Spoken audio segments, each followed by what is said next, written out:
to our planning commission meeting for the 26th of June, 2024. We have 6 commissioners present. That's Commissioner the opening prayer. Our kind Father in heaven, we are grateful for this chance to be in the planning commission tonight, and as citizens of Payson, we're grateful for all the blessings that we enjoy. We're grateful for this chance to be with the citizens of Payson tonight and pray that we allow us in the public hearings that are held, that we might be able to be kind to each other and be able to understand better the concerns in our community. We're grateful for the chance to represent and be on this planning commission, grateful for the staff that work so hard to be able to balance all of the things that help us as a city to grow. We're grateful for all these things that we have and acknowledge thy hand and ask this in the name of Jesus Christ. Amen. Okay, the next item is item 3, the approval of the minutes from our previous meeting. Is there any discussion on minutes? Motion to approve the minutes then from June 12th. Motion, do I have a second? Second. Second, all in favor by yes? Yes. Yes. Okay.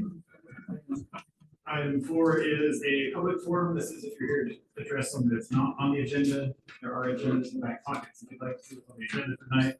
If you have something that's not on the agenda you'd like to address, you're welcome to step up to the microphone.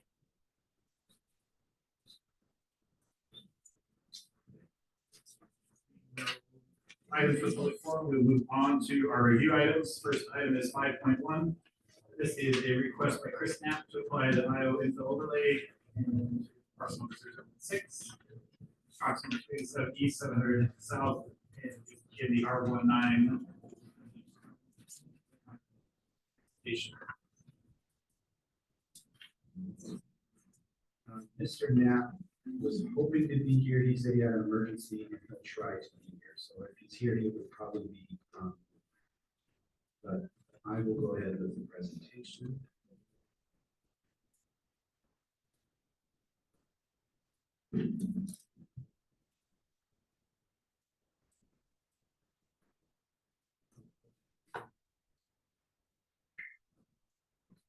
Okay, so Bell Hollow is approximately at 287 East, 700 South. They're requesting the infill overlay. Just because I like to show the new greatest and latest technology, let's show a little video zooming in on the property. Somebody playing with the drone. I should hope not. Oh, okay. Just zooming in. So it changed from the Google map that was that to this aerial, and it is this area here. You can see this is the city pool, the ball fields. This is 700 South right here. So it's this vacant lot property here.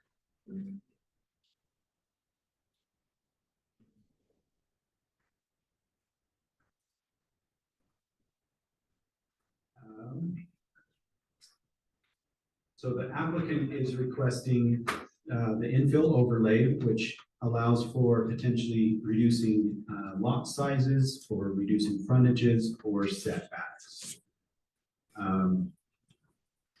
The applicant is going to do a 9-lot subdivision if they're approved. The lots would all have an overall lot size for the area of over 9,000 square feet, that each lot individually is between 7 and a little over 8,000 square feet devoted to each lot. They do have some open space that would also add to this overall density, and so that's how they're coming to the 9,000 square foot calculation. So again, a little bit of fun technology. So this is driving by with Google to the area there. You can see the property, relatively recent imagery of that.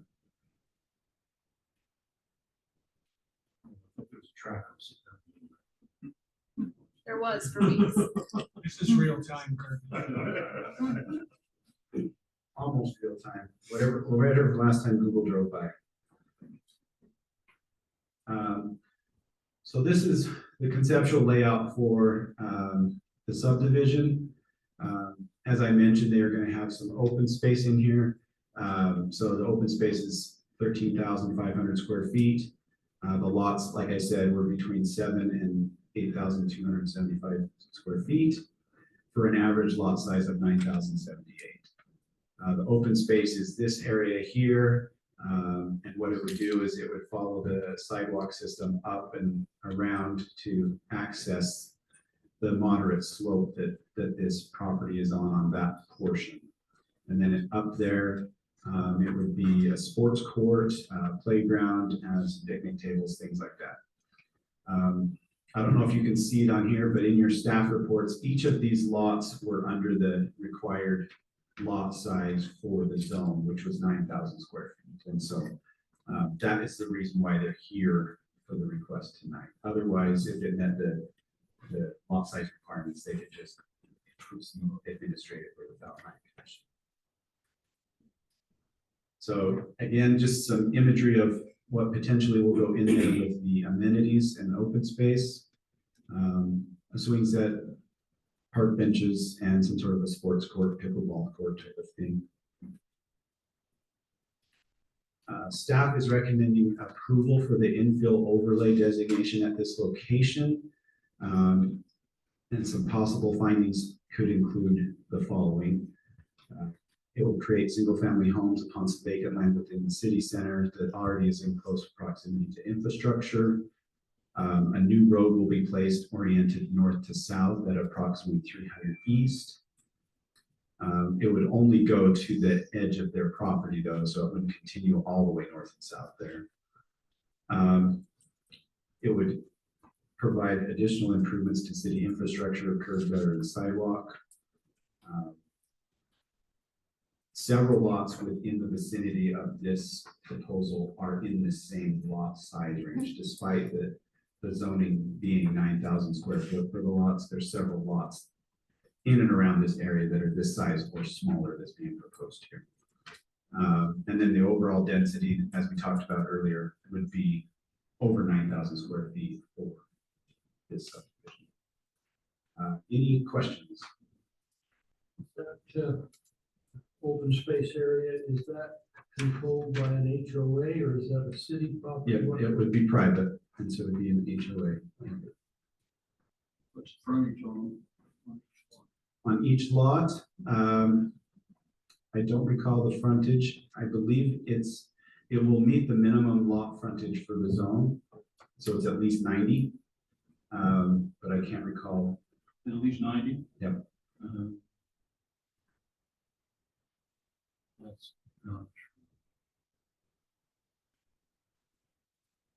We can go to the one that has the square footage on it.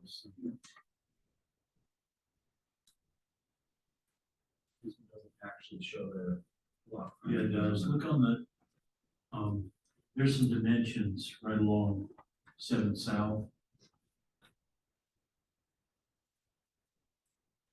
Oh, I can see one of those dimensions there.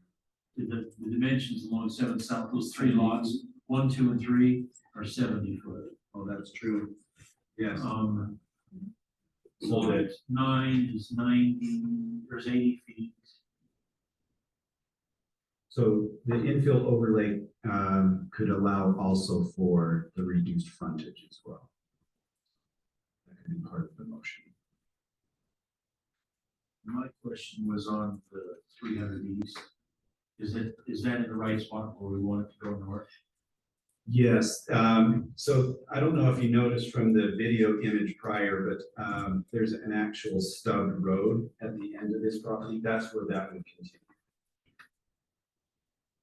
Even though the creek's there and we have to reroute the creek and all sorts of. Well, no, it would go just south of the creek, so it wouldn't cross the creek. That would be some other future development potentially to take it across. This road. This road would stop just south of the creek. Right. It would go alongside it on the west side. Let's see if I can-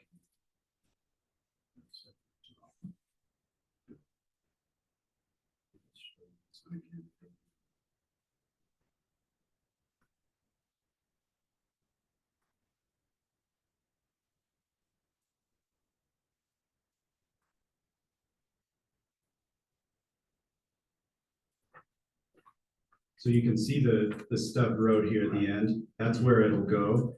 And it'll go just to about where those trees are Right. there. And then, What, my question is as this goes further north, that's the intent, is is this for it to in the continue. right spot Yes, as it goes further north? Even though there's some issues making that happen. right. It's not gonna be a simple connection. Well, for this development it is, Right. anything after that, yeah, But the continue on north is gonna be a little yes, because they will have to potentially bridge the bridge over something. whatever, yeah. Any other questions? So they're doing underground retention for the stormwater. I believe it is, Retention area against the.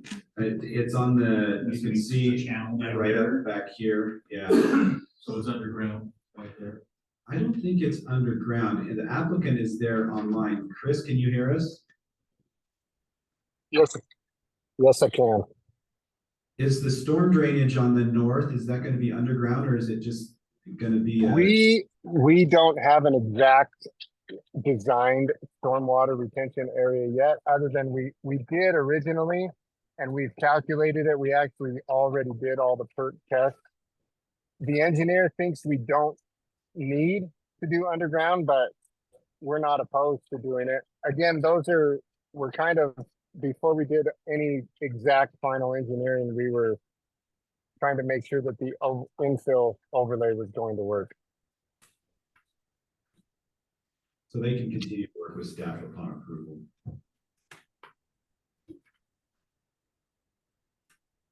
Any other questions for staff or? Chris, did you have any other comments you want to make before we move into a public hearing here? I don't. Okay. It is a public hearing, so I entertain a motion to open the public hearing on item 5.1. So moved. Motion. Second. Second, Commissioner Hamuli, all in favor by yes? Yes. So this is a public hearing. If you'd like to address this issue, step up to the microphone here and tell us your name and your thoughts on this.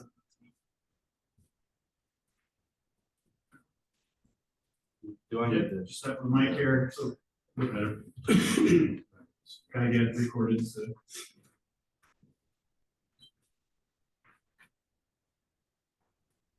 Going.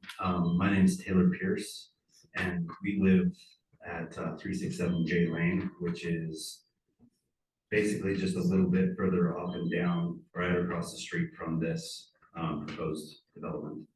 I had a couple concerns with this. We went through this about it seems like just over maybe a year and a half ago, where there was a different layout presented, and I think it got declined.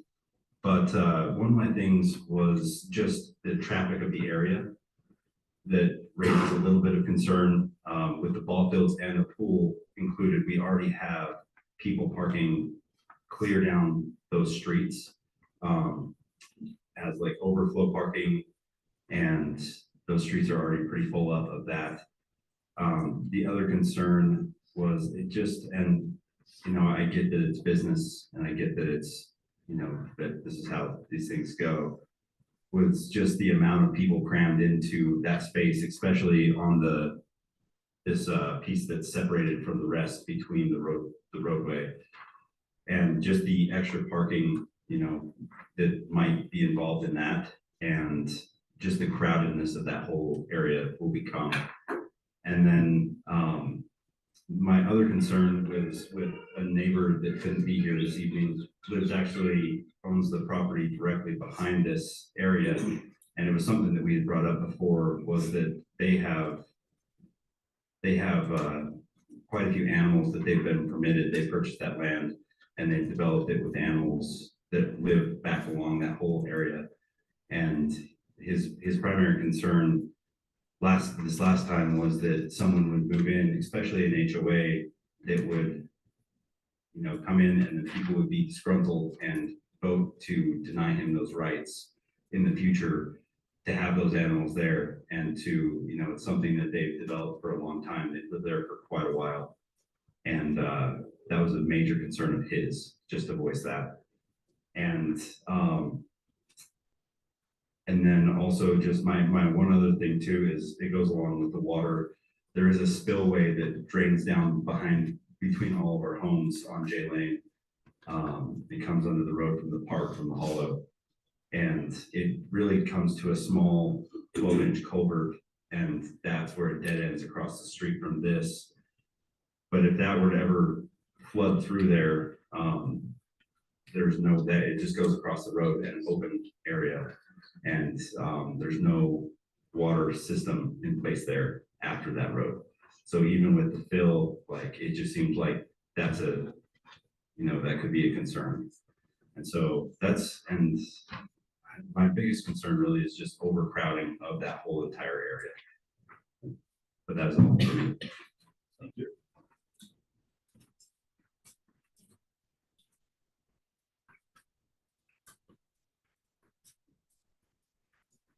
Spencer Pierce, his wife. My question is that HOA then gonna take over us as a neighborhood? Will that then expand to us? Because I didn't sign up for that. That's my concern.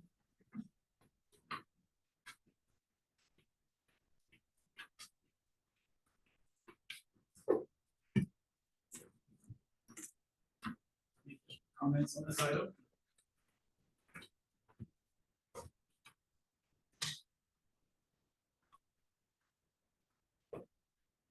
Hey, my name's Kevin Stinson. Just a couple of questions. It's kind of misleading here. If you zoom that out, where do those new roads line up? Are they in line with the roads that are already existing, or are these gonna be cut out weird roads again and cause more accidents? That's one concern. The other thing is, this area seems to be zoned 1R9, is that right? And that's supposed to be 9,000 square feet. It's zoned that way for a reason.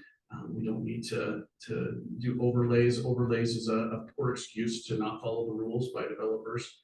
And it's not a good plan to follow.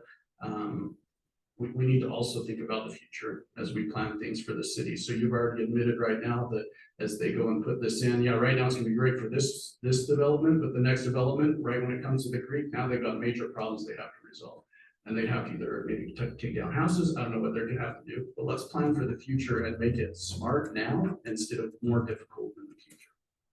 Thanks.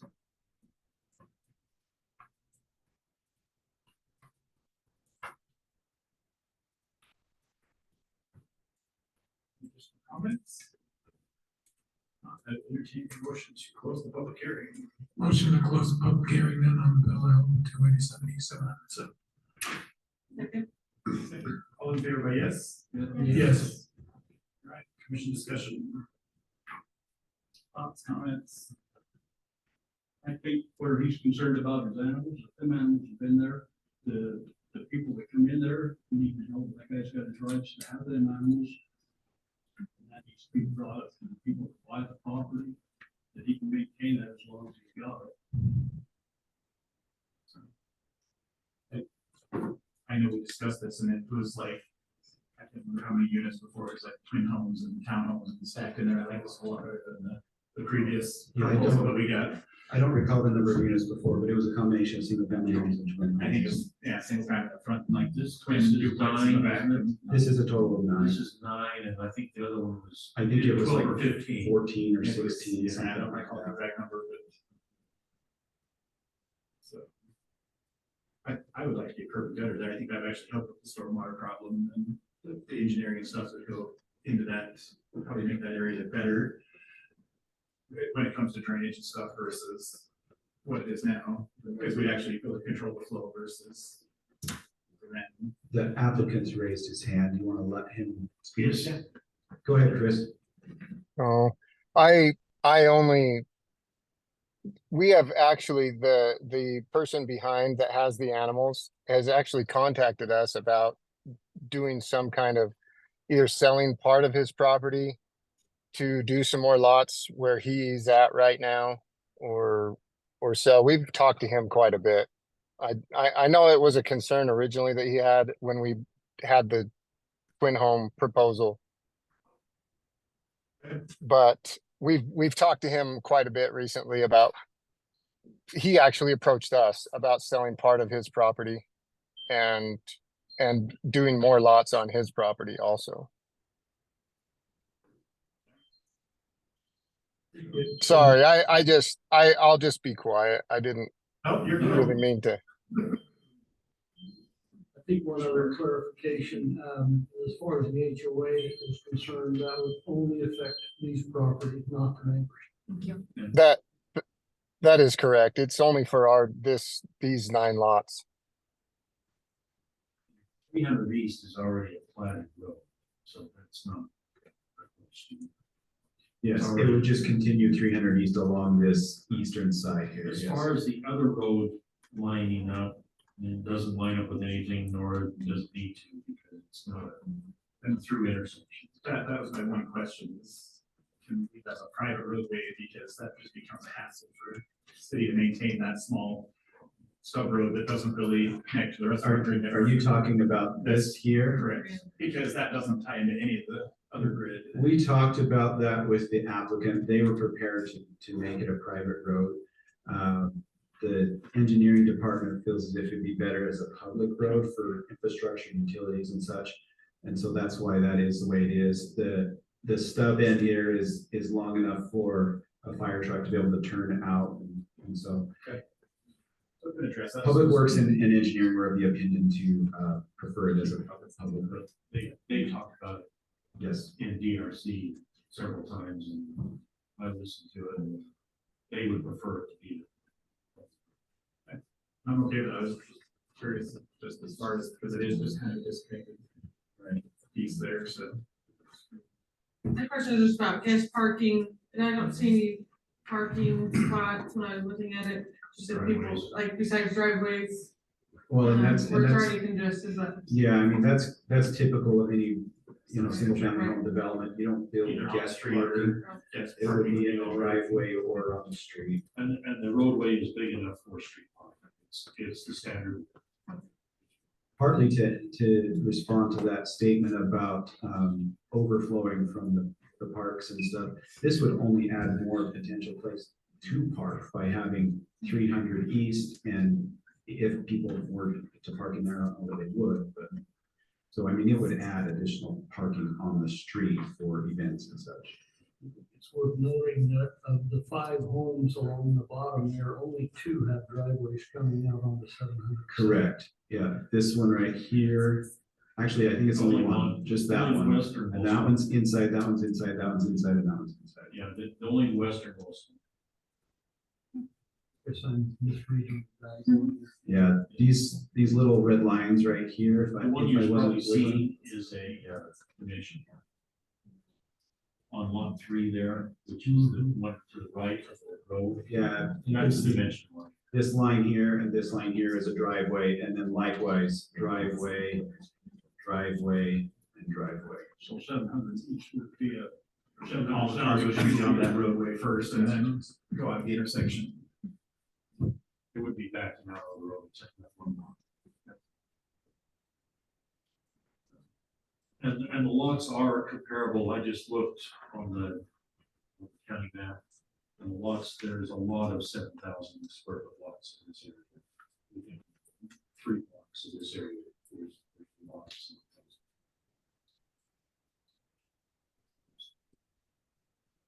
Be a good project. I like a lot better than the previous proposal. I think it's a little more in line with the neighborhood and the style. So. Somebody ready to make a recommendation to council?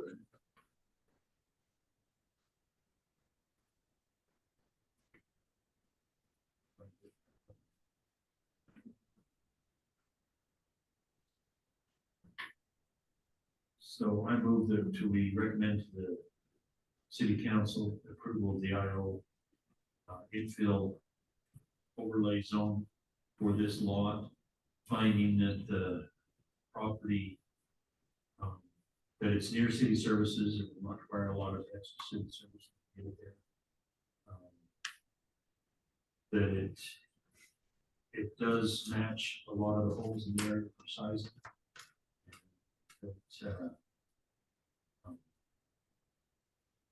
that this is a good use of this land.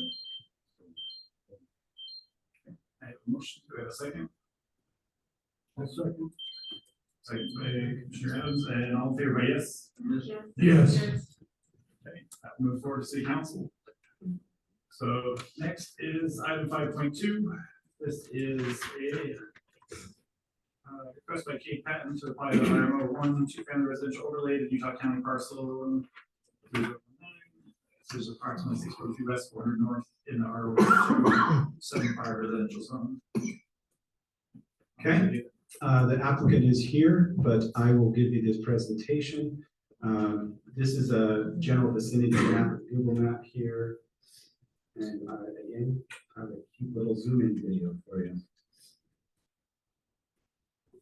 So this is just west of the freeway. And then it is on this kind of odd shaped triangular parcel right here. So this here is the railroad track, I believe, and then here's the freeway.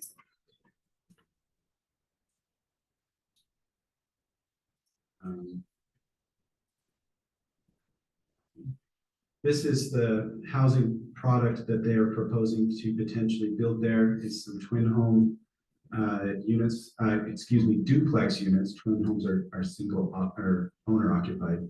The intent for this would be to be a single ownership of the entire development, and there would be these duplex style housing units there. So 8 total units. I already mentioned it would be a single ownership with common space surrounding each duplex unit. The development will meet the requirements for setbacks and provide a 25-foot buffer from I-15 and the railroad tracks. So along here, it's at least 25 feet away from the property line. They'll also, as you can see with these green images, provide trees and such to create some buffer against noise and the like. This is a unique parcel in the sense that it is in close proximity to the freeway, to railroad tracks. It's an odd shape. It is also close to some other multifamily housing. And this triangular shaped lot is just over an acre. Staff recommends approval for the RMO two-family residential overlay designation at this location for Sunrise Peaks Development Community. And some findings may include the following here. The parcel meets the residential underlying zone requirements. The R275 is a zone that would allow for the RMO overlay. It's near several other multifamily style developments. One that it would immediately border on the west side, as well as some of these others, such as Miller Meadows Trailer Park, Shady Oaks Trailer Park to the north, and Pine Ridge and Eversage Apartments also to the north. There is city infrastructure already there in the vicinity. And then the development of the property would allow for a higher and better use of this property than as it currently stands. It's near public amenities and the like that are useful for all developments, but especially for multifamily developments that may not have yards and such of their own. Any questions? It's a little hard to calibrate my eyeballs when I look at the road that comes out to 400 north. But that is in the vicinity of the freeway overpass and track. How do the engineers feel about that location in terms of traffic coming in and out of there relative to that overpass? So we talked to the applicant about that. We were thinking of some possibility of having some of these driveways front onto 400 north. And engineering said that they would prefer them to all front on this road here, which this would be a proposed private road, but they would all front internally. And with that being said, engineering didn't have any further concerns on that. Do you know on the west side there between the existing properties, is there any fencing? I mean, I couldn't tell from when I was looking at the setback and stuff, but there I do believe that there is some fencing there now for some of the existing properties. See if I can, see if we can see it on the,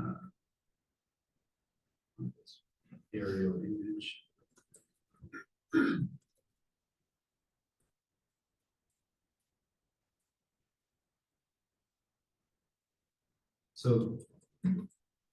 So it's not so finicky. These are right here where my cursor is. If you can see that, that is a multifamily unit as well as this.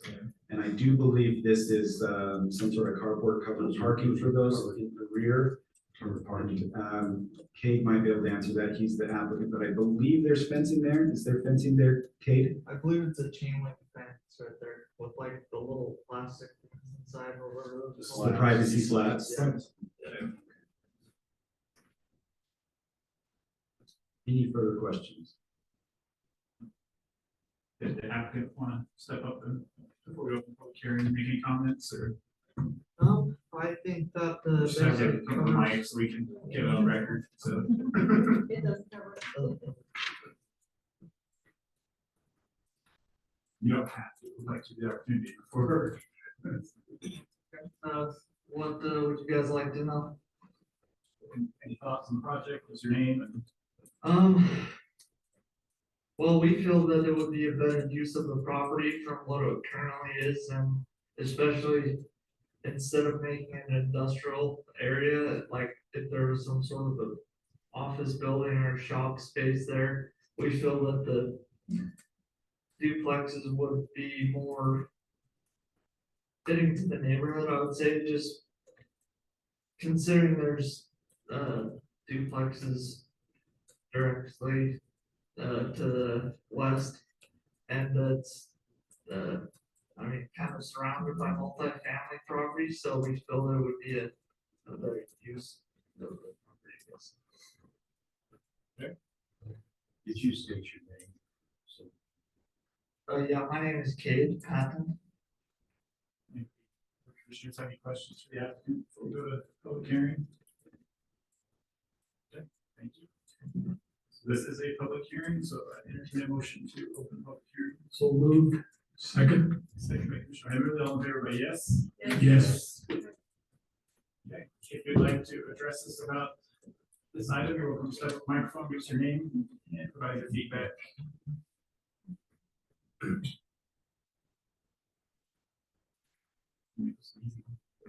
All right, no public comment, nobody online, like.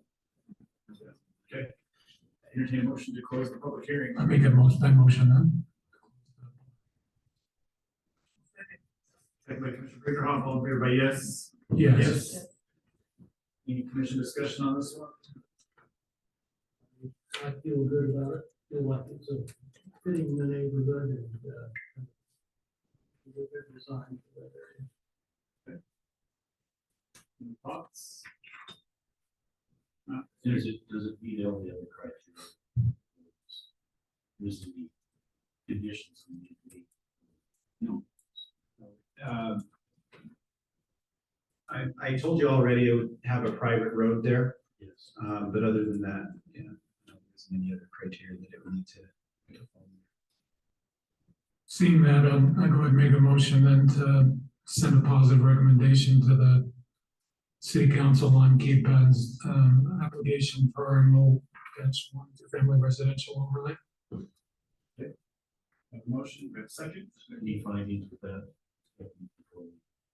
Say again, Any findings? Blair likes it, so do I.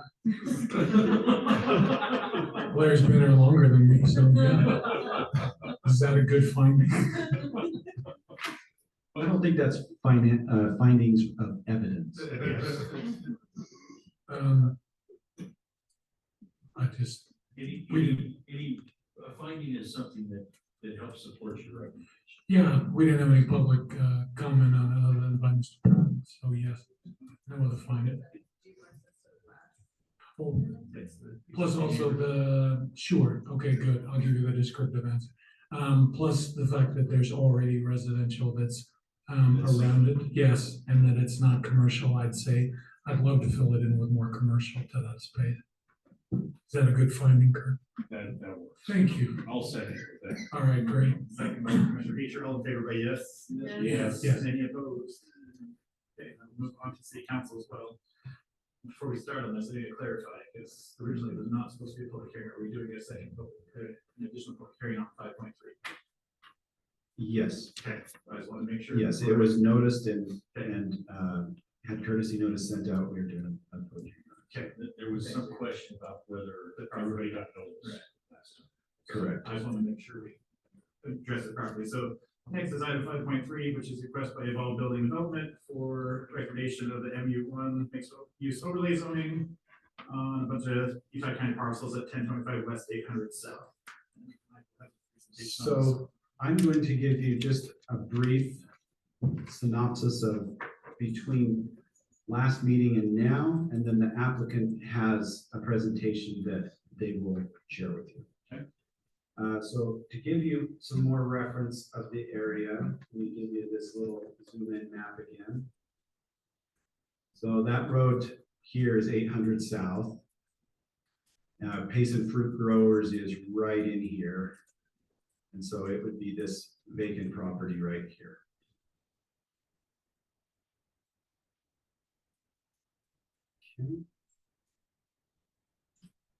Okay.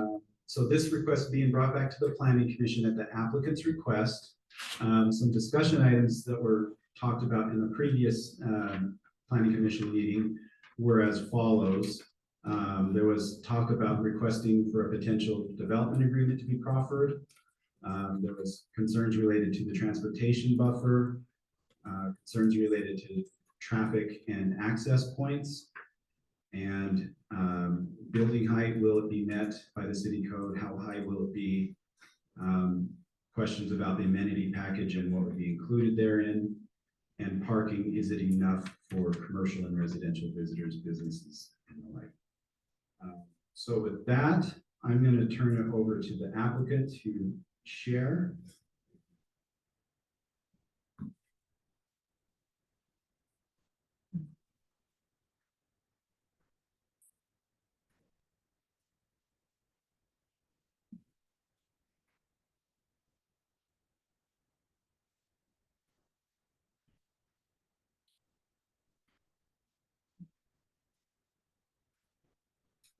Thank you. I am Wesley Zupa with Evolve Building and Development and so we just wanted to present to kind of go through a little bit of the history with this project and some of the details on it. So we originally came to Payson City a little over 2 years ago to talk to them about this. Our client owns the land behind Far Ice Cream. It's now Jimmy John's. And they came to us and asked what we thought it could be developed as. We came in and met with the city, looked at the future use map, and saw that this particular piece of land was marked as potentially a mixed-use overlay option. So we discussed that with our clients. At the time, city code allowed the building to be 4 stories tall, interior ceiling heights of 45 feet. Couple months after we submitted our application, city code changed, went down to 3 stories when it's next to the residential zone. We adjusted, even though we submitted before, and went down to the 3 stories. We had a couple meetings with the neighbors, heard their concerns, tried to meet them as best we could. We realized that that doesn't always still meet what they want. They may not like the project. But as we started to design this, we decided the best placement for the building was in the center.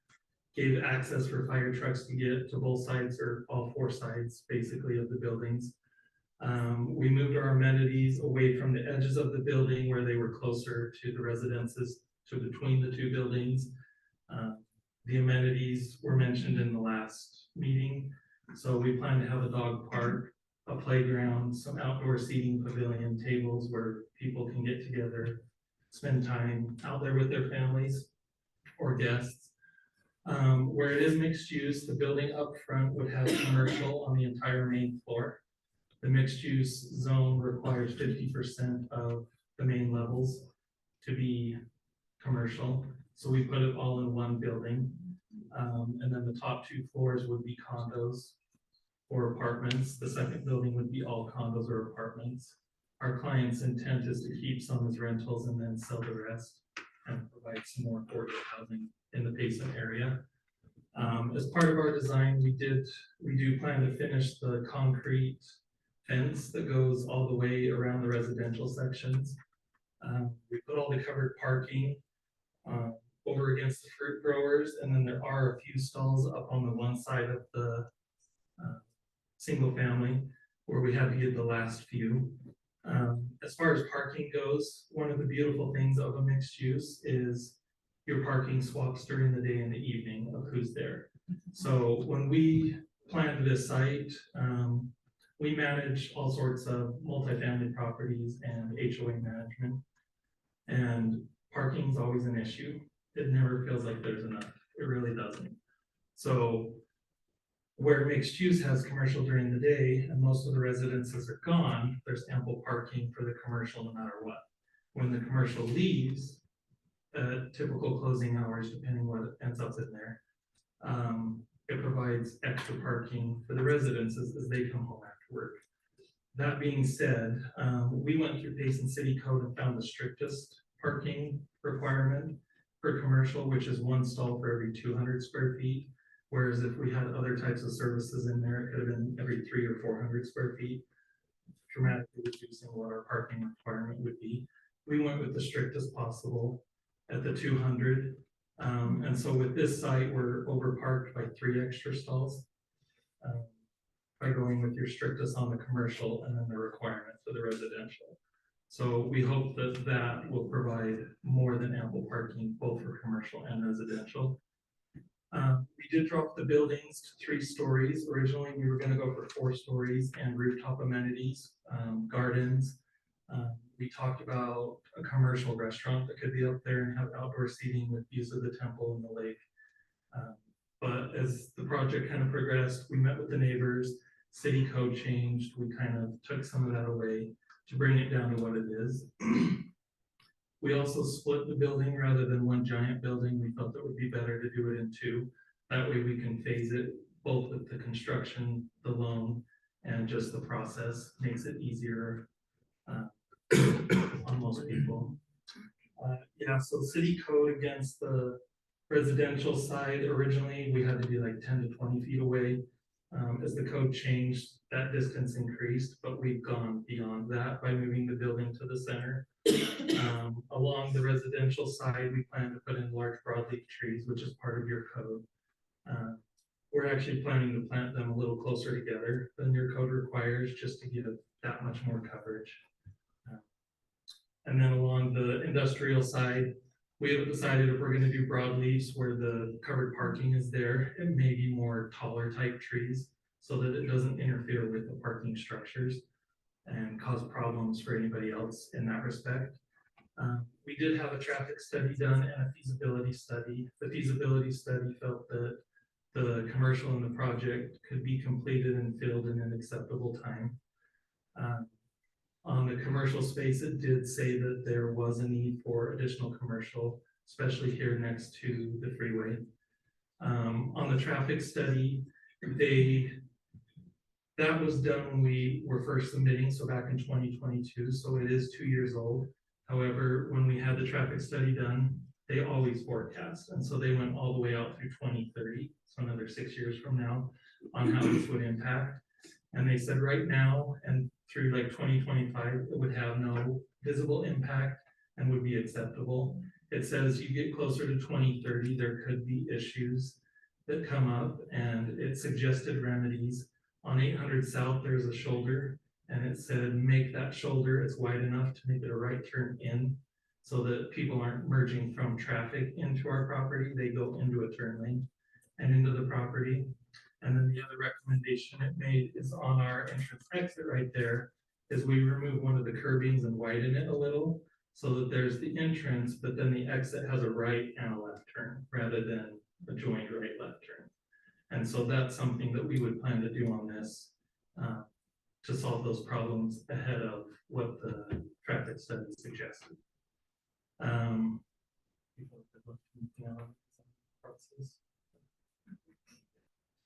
Let's see, did I answer most of the stuff on here? So building height and will it meet city code?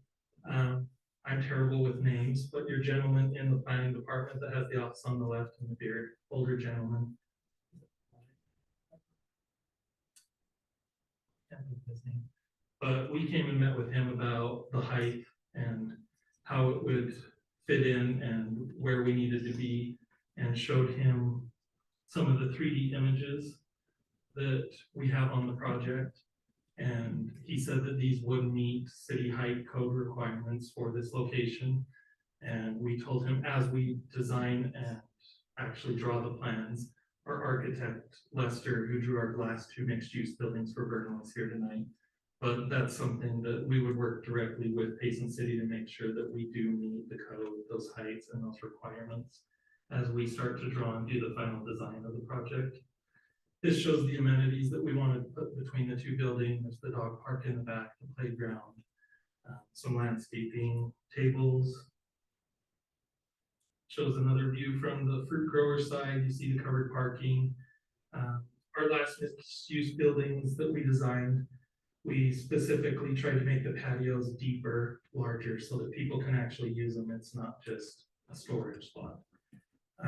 One of the concerns that was brought up with the neighbors when we met them is privacy, which is part of why we're putting up the big broadleaf trees. And a lot of them have large, beautiful trees that have grown in to try and give everybody their privacy.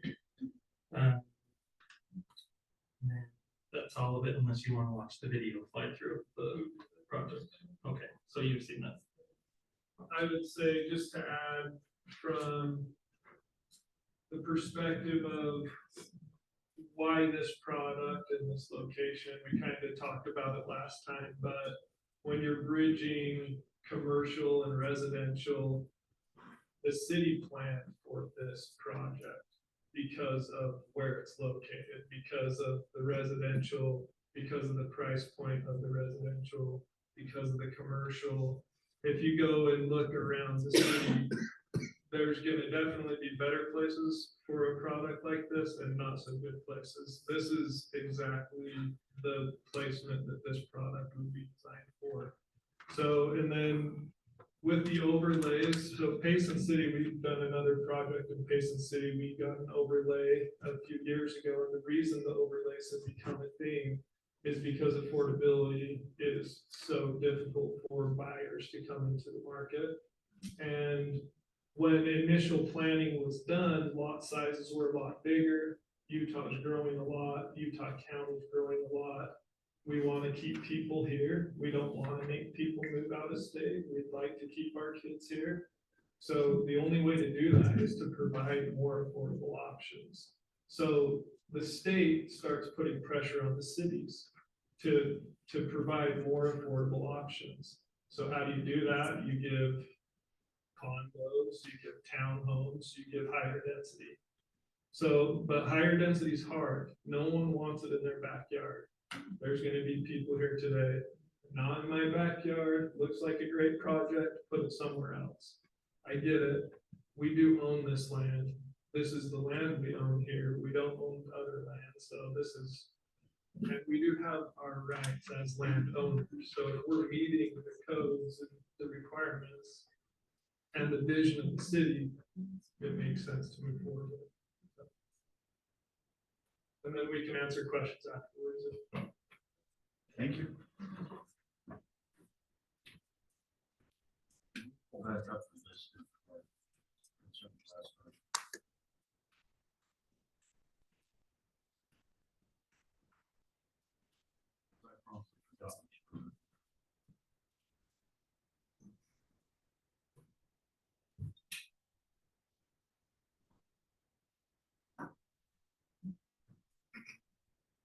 So where are we at? Like the first development. A development agreement has not been proffered. So we haven't moved anywhere on that. As far as what's been presented tonight, staff is hearing it for the first time, as well as the planning commission. So we couldn't necessarily give you feedback on that other than what's in our code. But I did take some time to provide some comment related to our code for these criteria. Like the buffer is one of our concerns of this last term. The way we talked about buffer rooms before was to transition slowly. Turned off on. So as far as meeting the buffer, there's a code section, it's titled 13.14.130. And there are letters A through G of different criteria to potentially meet. From what we knew with the project as it was presented prior, it meets several of those, but there would be a few of them that we don't know. For example, it talks about sheltering garbage units and such. That hasn't been presented yet as far as in the site plan.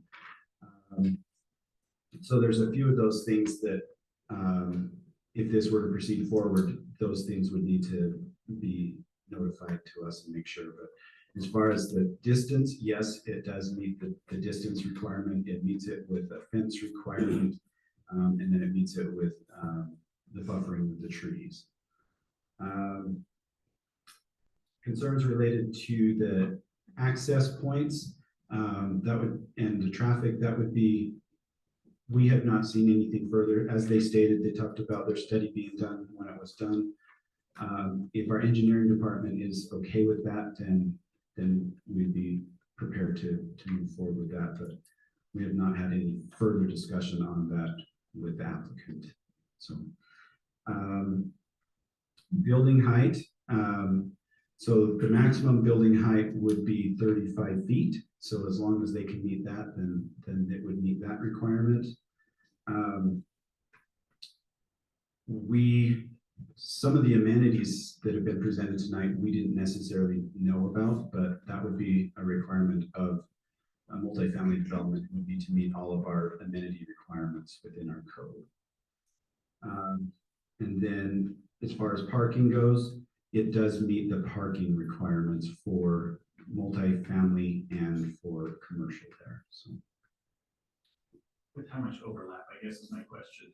Are we saying, hey, commercial has 1 per 200 square feet and we require 2.1 per unit, so we have 67 units or whatever, so we have 140 parking stalls for the residents. And then we're assuming that there's how much overlap, is 50 of those stalls considered out during the day and then in during the, so I guess that's what, because there's obviously not enough to do business and residential separate, so what's the overlap? Both simultaneous. So 20,000 square feet of business is 100 stalls, and then 2.1 per residential unit is 67. There's another, so you got 200 and something stalls in there. I believe it's 270. And the trash receptacles are on the site plan, the engineering. and does it show containment and such on those? And that's concrete walls around it, and there's So- location. I remember you read about the amenities.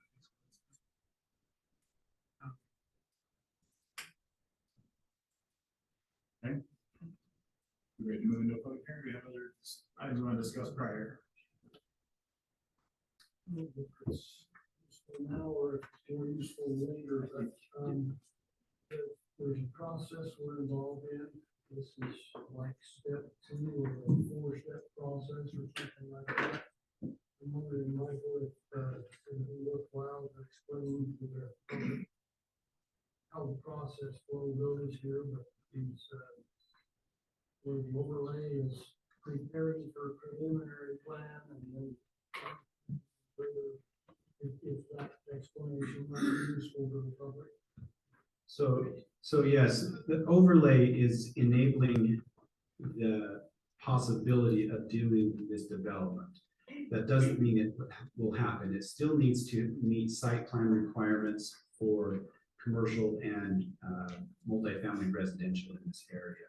So it would also, with that, need to meet design requirements and also meet our development guidelines as far as construction and public utilities, things like that. So those would be those processes. As far as at this point, if a recommendation is done from the planning commission, then that goes on to city council to make a final decision for this overlay designation only. If the overlay designation is approved by council, then we proceed to that site plan process. The applicant has submitted initial plans and drawings, civil drawings for site plan, but they wanted to get on the agenda to get their approval for the overlay so that they would have some direction to continue their site plan, civil drawings, and investment in this project. Current zoning is S1, right? Correct.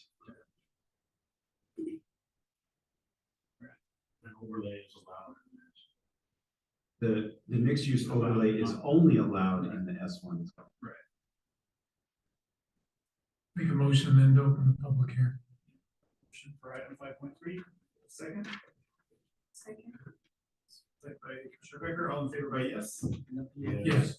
Okay, this is a public hearing, so if you'd like to address this item, please step up to the microphone and share your thoughts with us.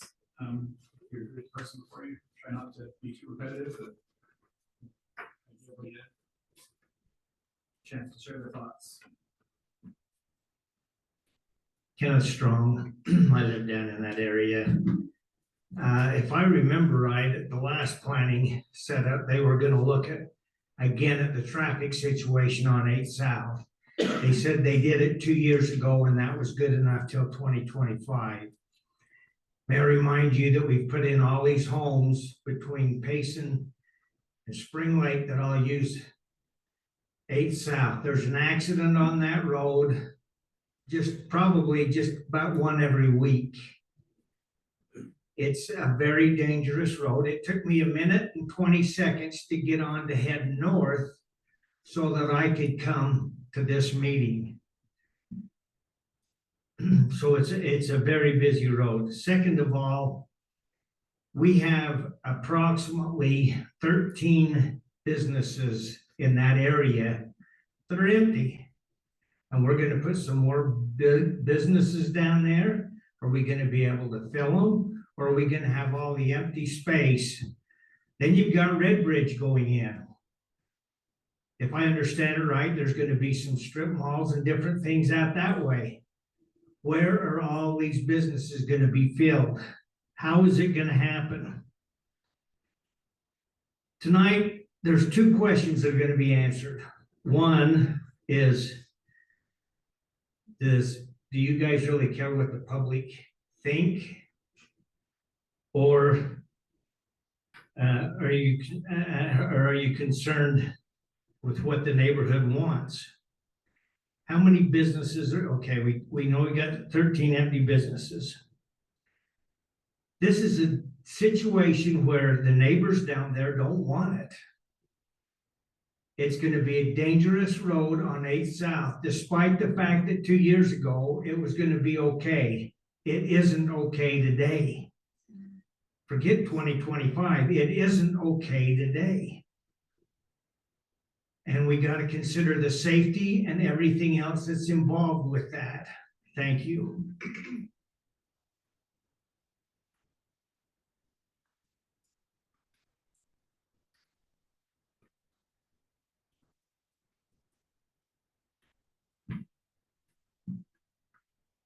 My name's Milton Guest, lived in that neighborhood, bought my home in 1976, and I've lived there since then, and plan on living there until I die. I don't know when that'll be. So anyway, We're glad to hear that. My first question is, if they put an apartment building there on that lot, and people move in it, are they gonna buy the property or are they gonna rent the property? Combination of both. So if they're renting the property, they can live there and they don't have to pay taxes to the Lebo School District like we all do. Is that correct? The property owner still has to pay him. Yeah. Taxes. Okay, so let me ask you this.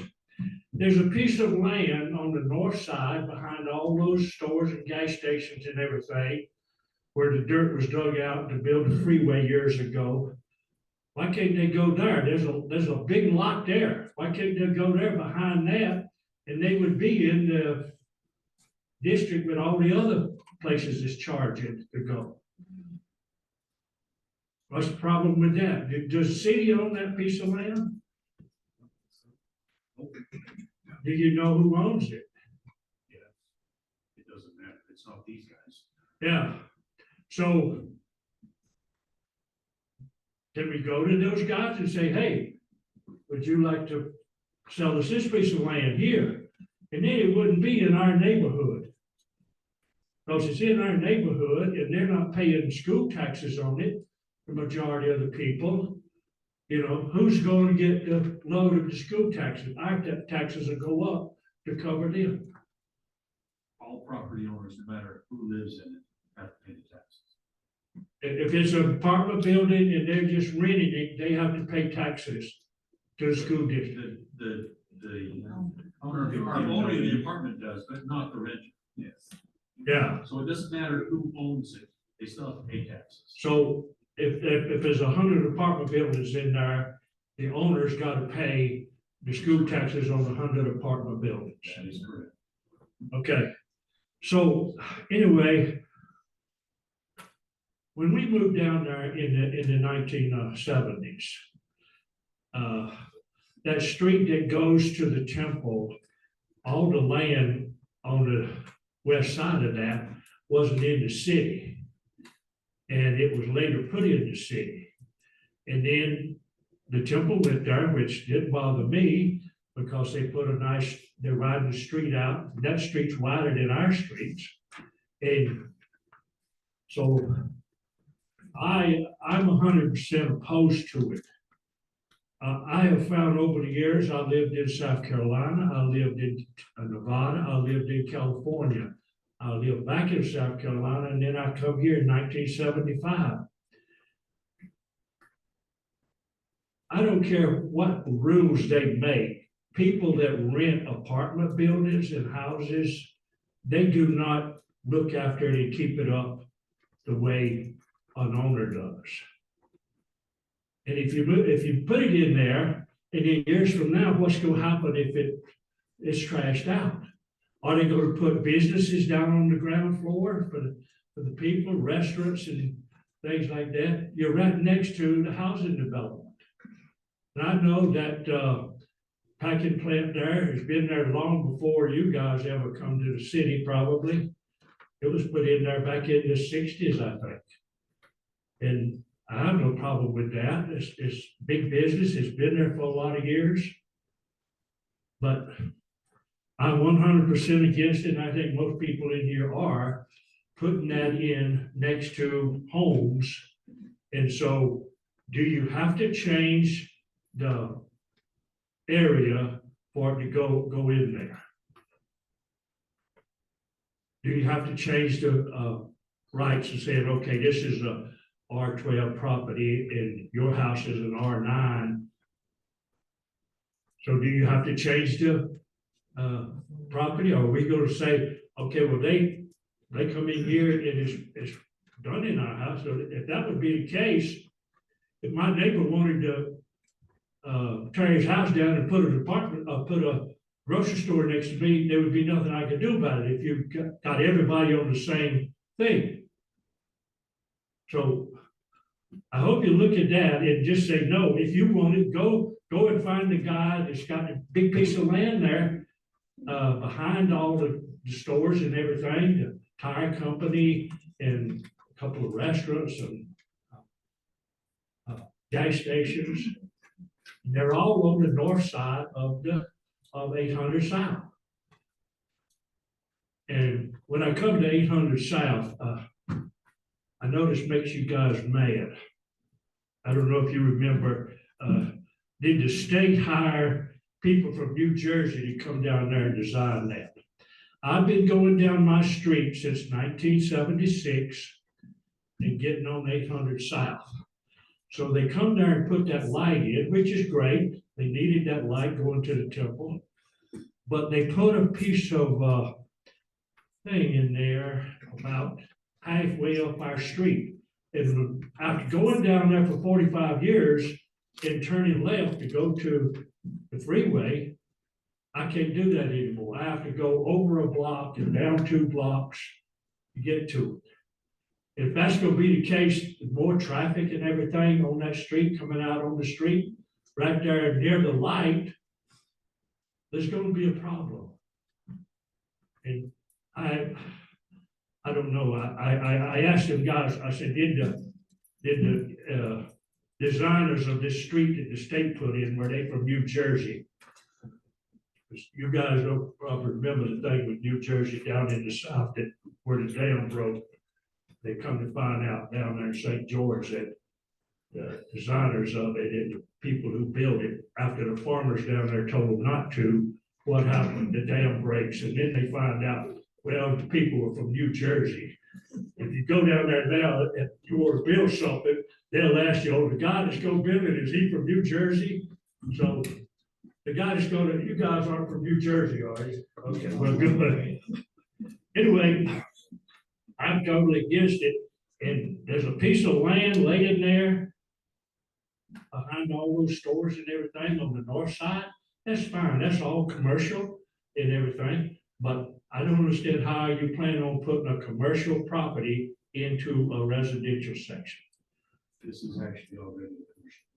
What's that? This is already a commercial property. So our houses sit on the commercial property? This parcel is a zoned commercial. It's already zoned commercial right now. So right there where the bar's ice cream place is, that's commercial property. That is commercial. Yep. That's a commercial property. I use. Yeah, no, yeah, commercial, yeah. Okay, well.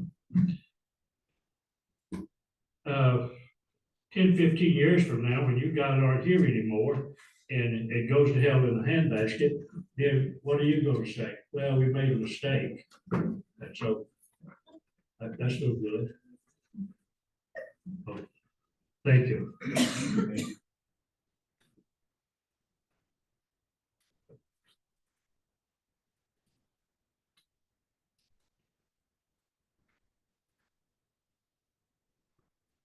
Hello, my name is Jenny Stinson. I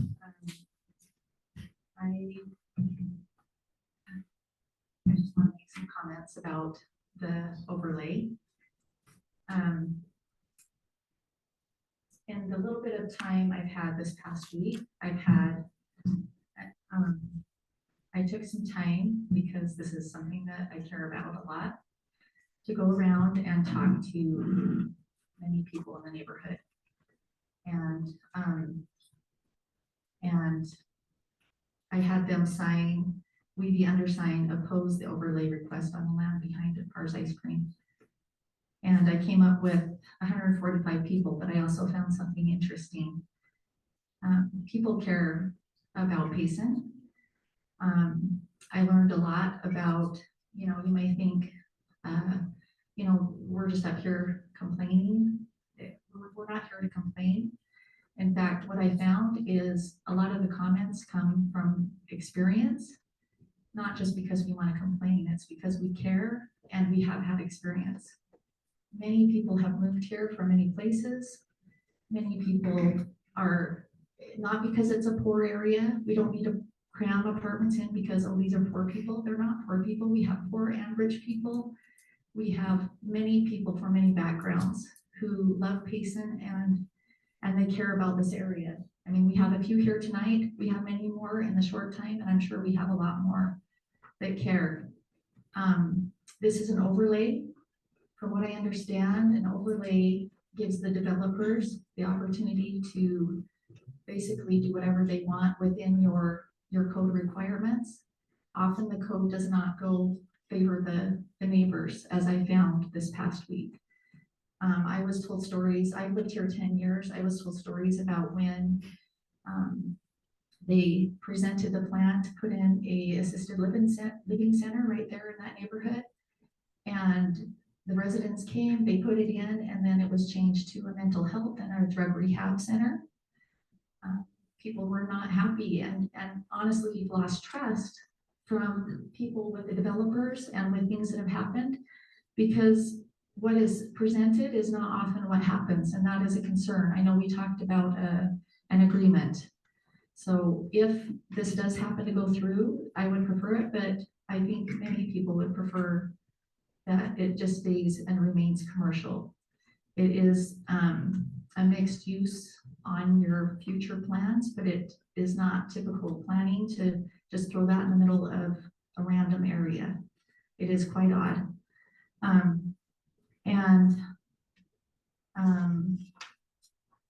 I wanted to talk about one other incident, just working with the owners from Far's Ice Cream.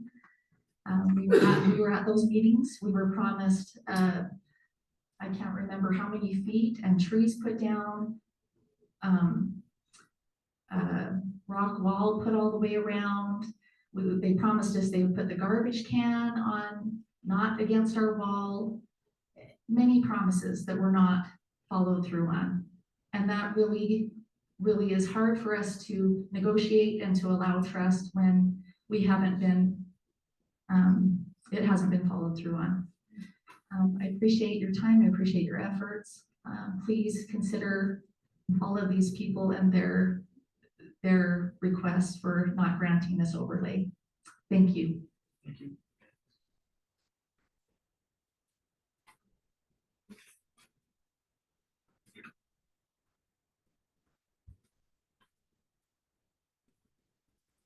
My name's Kelly Carter. I hate public speaking, so I'm gonna try and get it out. Okay.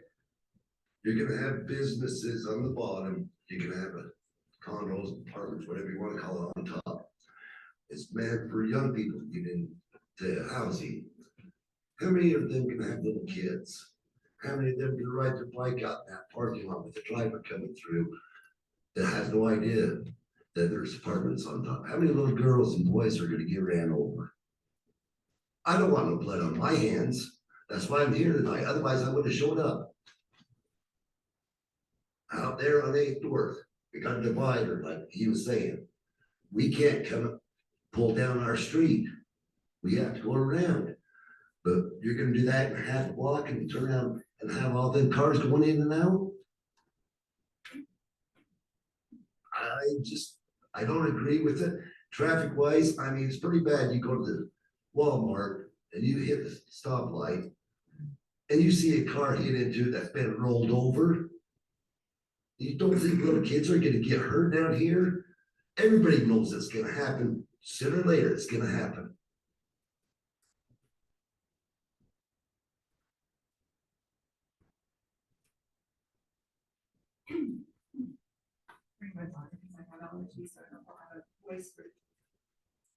My name's Amy Levitt, and I grew up on 930 West, and I actually own a home now on 930 West. So I've lived here for 50 years. And I just wanted to point out a few things some of the things that they talked about in the presentation, that I just thought were interesting. First of all, the broadleaf trees, if I'm correct, broadleaf or deciduous, is that correct? Deciduous trees, those are only have leaves during, part of the year. So during the winter time, that's not a barrier that they're discussing, for the homes that are right by there. Also, they said that the parking was going to be shared between the businesses and the residents. So are these businesses going to be required to be closed at a certain time of the day? Like in the evening, are they going to be required to be closed at 6 o'clock at 5 o'clock when everybody's coming home to park in their parking spot? If not, like Jimmy John's, I don't believe that's a place that closes and isn't open for dinner. I'm pretty sure it's open pretty late. So that's one example of a business that would be open later. So what about all the other businesses? And if they're sharing parking spots with the residents, that doesn't work. Let's see. And as far as the number of residents they were talking about, was it 62? Was that the number? 68. So take 68 times that by 2 cars, because I see very few people who live in apartments who just have one vehicle that they share amongst the couple, because oftentimes it's a couple that lives there.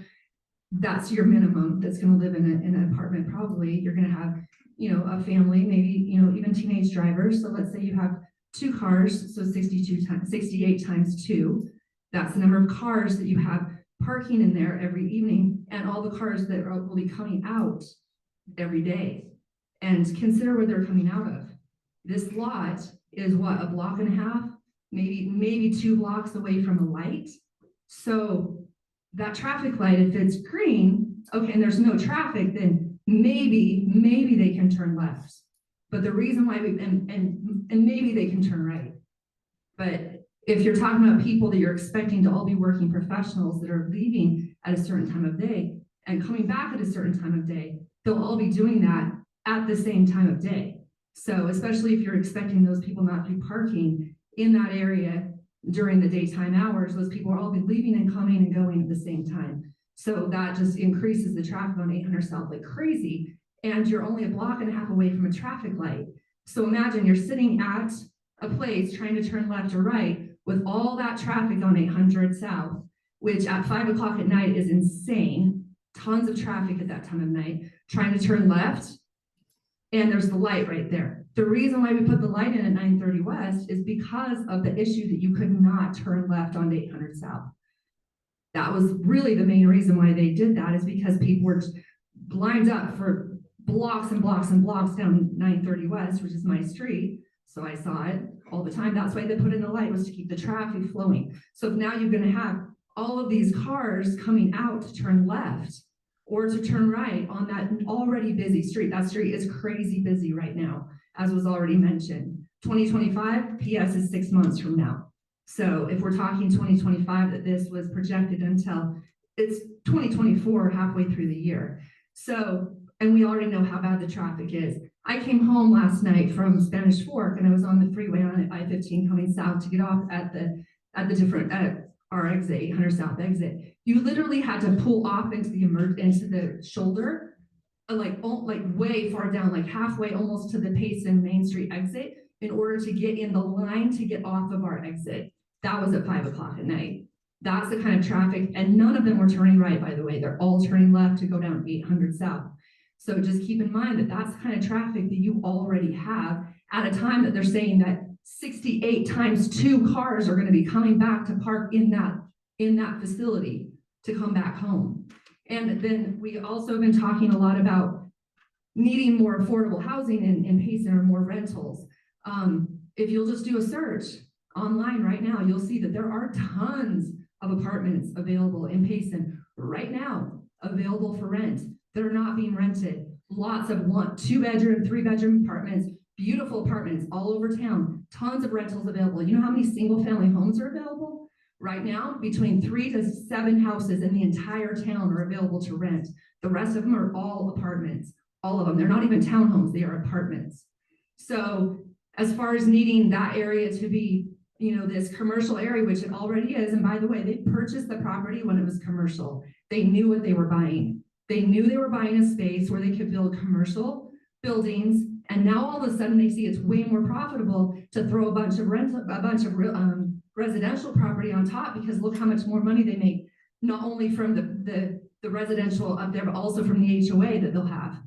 The dog park also isn't like a huge plus for that area. Imagine having all of those cars and all of this little, the area that you're going to have for the businesses, plus the area for the playground that they talked about, and a dog park. Like, this is crazy.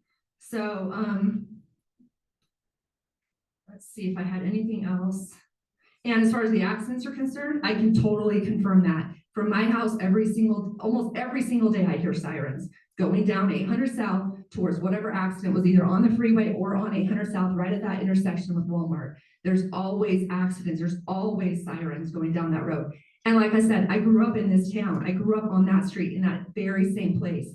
And this is new. This is within the last, I would say, 5-7 years, that the accidents, the amount of sirens that have increased on that street has been phenomenal. So, so just, you know, presenting that from my perspective as a longtime Payson resident and a property owner on that street now, that on 930 West, and being that close, because I'm on 895, so I'm only a block in from 800. I'm only a block in from that light. So I do speak from experience as far as like, what is the actual reality of this situation? It's not about making sure that the people who own this land can make as much money as possible on it. It's making sure that we are safe and that we're doing stuff that's smart for the community. Because once the developers develop this, they're gone. They've made their money, they're moving on to their next place. And so we need to think about what's best for our community and our neighborhood and not what's, I mean, they bought a commercial. It's a commercial piece. We shouldn't be adding all of these extra people that are gonna be coming and going from this place. That's the real problem. It's not having a few businesses that you're gonna have in there if it's just commercial. And by the way, as far as ice cream is concerned, and this was brought up too, with the number of businesses we have empty in this town already.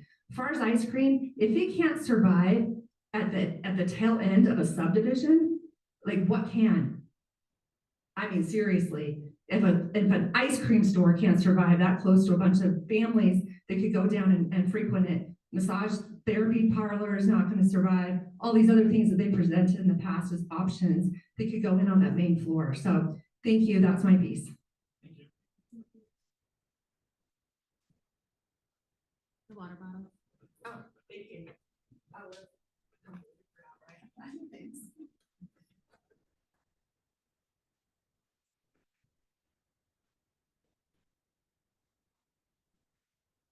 Hi, I'm Laura Moore. I do not live in the neighborhood, but I've been interested in how development has been happening along 800 South, and I have some concerns that haven't been brought up. First off, a dog park right next to businesses. That's not conducive to good business. Definitely not any of the ones that they mentioned. Another one is that, I mean, I haven't lived in Payson my whole life. I've only been here for like 3 years, but don't you have to have egress from the neighborhood in 2 different directions? So if there is a fire at the egress point, that there is another exit. And I've been looking at the aerial images of that land, and there is not a back egress listed on that. Now I can see where one could be put in if you're like buying some property off of like the food growers or something to go over to like 1000 South going out to Turf Farm. But that is a concern for safety for all of these families, 68 families, and you only have one way out of that neighborhood. That's a major safety concern, especially since you can't turn left. Thank you.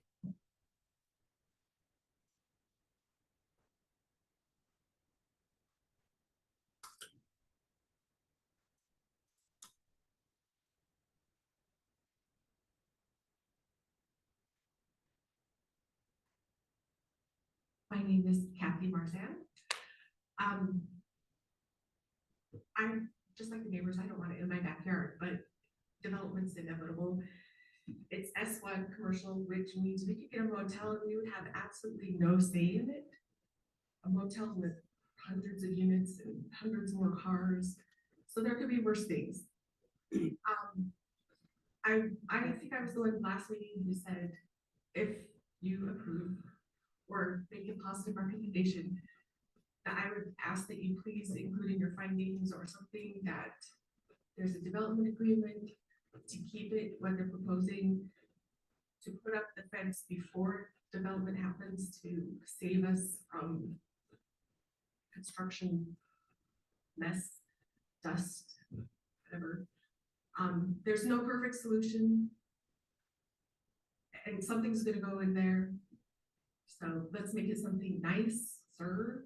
I do agree that 68 units, that's a lot of cars, that's a lot of people going in and out of there. And if they can't turn left, they're gonna go right, and then right before the light and go through a little residential street, which is concerning to me. And that would be probably the way they go to Walmart too, right through our neighborhood. So that is a concern that I still have. Thank you.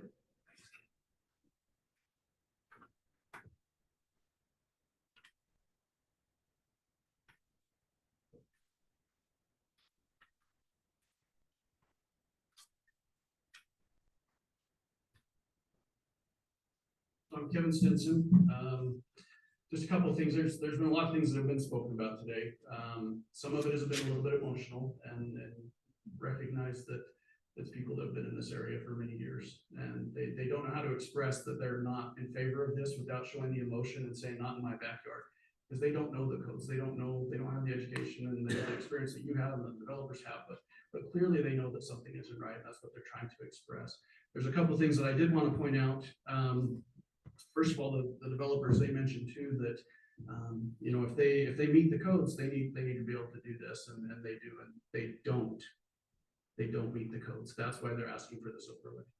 And in fact, there's several points, and I'll point them out here in a minute, where they're not meeting the codes with their proposal. But before we get to that, it was brought to my attention after the last meeting that we had that UDOT is actually not in favor of this. You may want to check with them.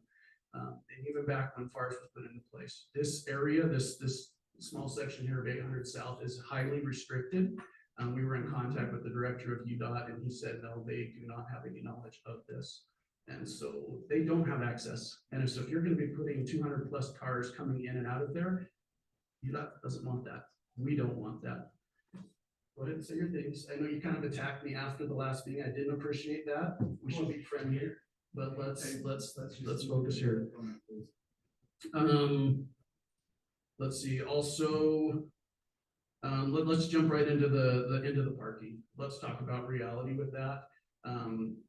The 68 parking stalls, 2 per each one, plus the businesses. First of all, nobody works 9 to 5 anymore. Not very many. They're going to be working all hours, so there's going to be people in and out of there at all times. If you have stay-at-home moms, they're going to be there. Those cars are going to be there for those people. If you have teenagers, those teenagers are going to want cars. Let's talk reality again. It's expensive to buy a house now. You're going to have people that are going to be leasing out rooms. So you're going to have maybe 2 couples in there. You might have 4 cars per unit. Where are these people going to park? They mentioned before that they would do an HOA and they would do required parking and everything else for their stalls. That's great. That's going to control their area. Well, where are those extra cars going to go? The fruit growers won't allow them on their property. So that means they're going to come right around the corner all into our neighborhood. And there's going to be a lot more cars coming through there. And it's been mentioned several times already, those little narrow roads coming out around FARS Ice Cream, that's not enough to handle 200 plus cars or more. It's not safe. If you want to look back at Payson City Code, there's a clear view area that should be open and clear for those people to come out on the east side. It is not. There's somebody's house there. They have a fence up. It's not to code. They don't meet those requirements. Let's see. As you can see, there was a petition that went around, 145 signatures.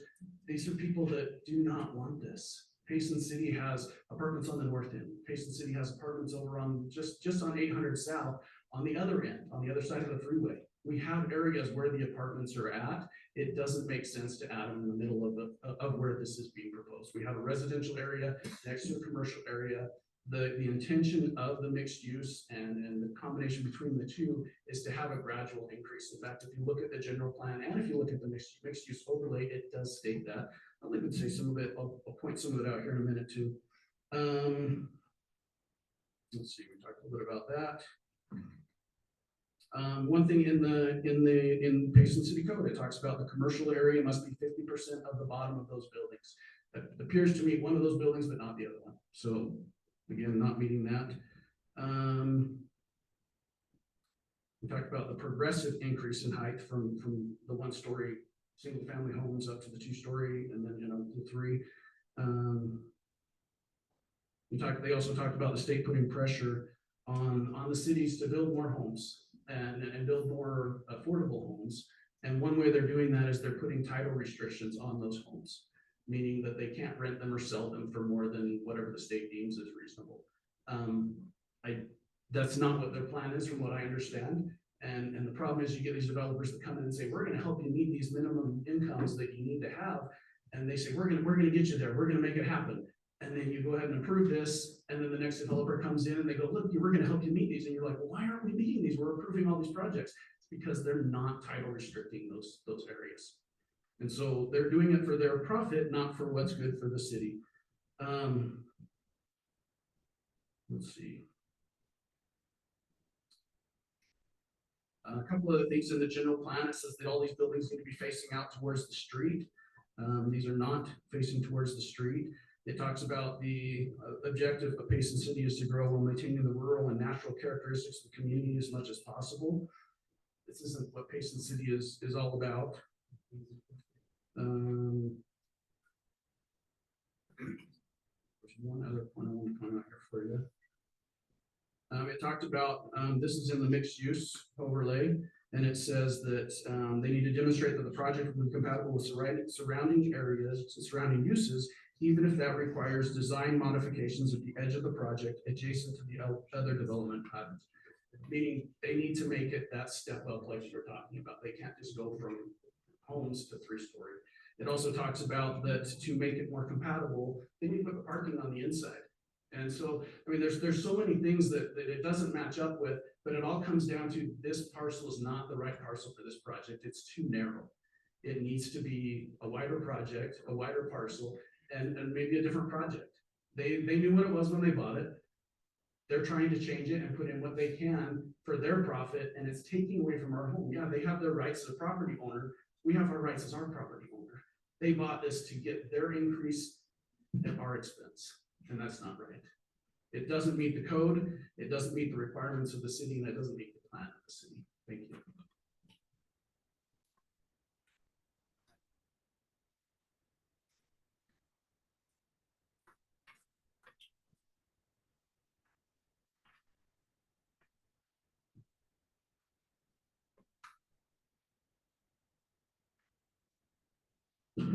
Hello, my name is Sarah Ogden. I do not live in this affected area. I live in this neighborhood where this building is. I think this looks like a really cool plan on paper. I think the building plans look gorgeous. Looking at the map, it seems like a decent area for it because it is butting up against commercial buildings. However, I would definitely be inclined to listen to the neighbors of this. They believe that this will affect them negatively. I would have a couple concerns with the trees. They mentioned the fast-growing broadleaf trees.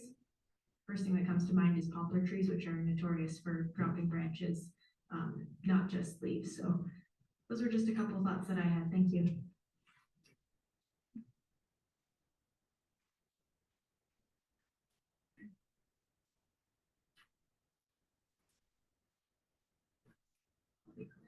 My name is Adrienne Walton. One thing that nobody's mentioned yet, I mentioned it last time, but I want you guys to consider all the kids.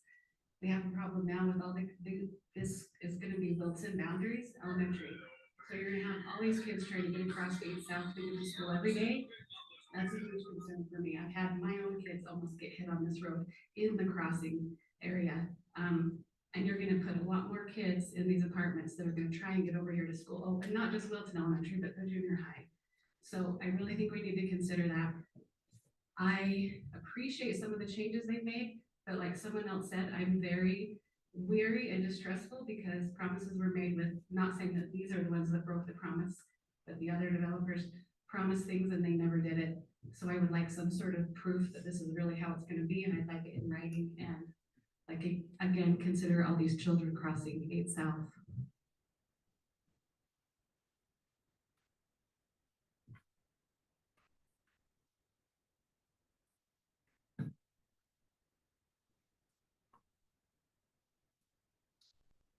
Anybody else?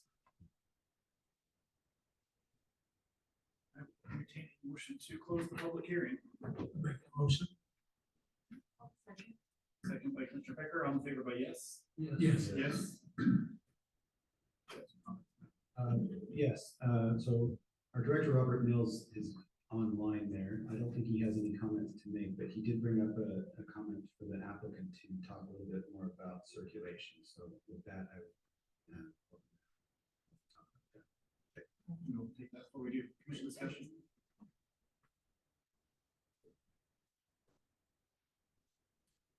Wesley Zuko again. So with the circulation, I mentioned slightly that we put the building in the center to allow fire trucks access to all 4 sides of the building. But it's also so fire trucks, EMS can get into the parking lot easy. There's not backups, there's not hammerhead turns for them to deal with, which is usually preferred when you're talking about fire trucks, even though the hammerhead works. I did not mention the second point of egress that sorry, I don't remember your name, but there's not a second exit at the back like she mentioned, but at the front, the second exit is the drive-through exit. It's wide enough for the drive-through and another vehicle. We can't make that a two-way because the drive-through is obviously gonna be on the left side, so we have to change it to England, drive on the wrong sides, but it gives the second exit up there at the front. Does that answer the circulation question? Did you want us to address the other questions? Not really, there's not a question and answer, so, at this time, so, in order to not make it controversial, we'd like to not go that route. So, do you have any other comments before we start discussion, Michael? The only thing I would say is that having this material presented tonight, staff has not reviewed any of these changes or added suggestions. So therefore, staff does not have a recommendation one way or another on this. However, if planning commission feels as if the requirements have been met and the items that were discussed last time have been addressed, then I would recommend that planning commission move this forward with whatever recommendation you feel is appropriate. Okay. All right, commission discussion. I'd just like to thank everybody for being here.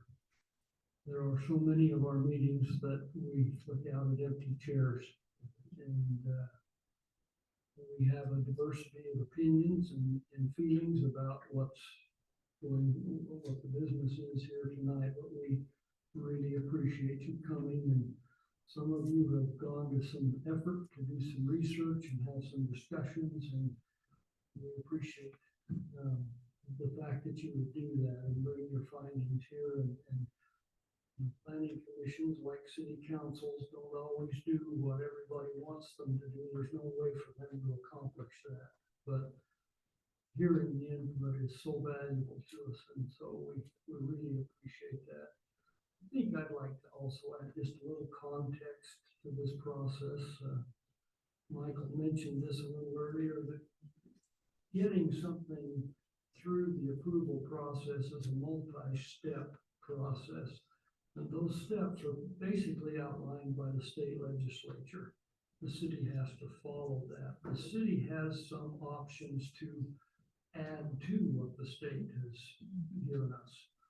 For example, the state will tell us we have to zone our areas. The city can describe what those zones are and the limits of those zones. This process we're involved in here is taking an S1 zone, a piece of property in an S1 zone, and deciding whether or not we can apply an overlay or should apply an overlay. If that were approved, then the next step would be that the applicant would have to come back with a preliminary design, which would be some give and take in discussion with the city. If the preliminary design is approved, then it would come before the city council for a final approval before any building permits could be offered. These steps are prescribed in the law. One of the provisions of the zoning ordinances that are prescribed by the state is if an applicant comes to the city and wants to do a particular kind of development, and that development meets the criteria of that zone, we can't stop them. So I think Kathy Marza, and I'm not sure that this would actually play out in this particular property, but I think the example is worthwhile. She mentioned you may not favor this mixed-use development where we have commercial and residential together, but the applicant could come in with a motel, and if that motel meets the S1 zone, we could have a 3-story motel on that property because it would meet the zoning requirements for that zone. So we just want you to know that we have some constraints that are imposed upon us by the state legislature. And we try to juggle what we want to see happen with our community against what framework we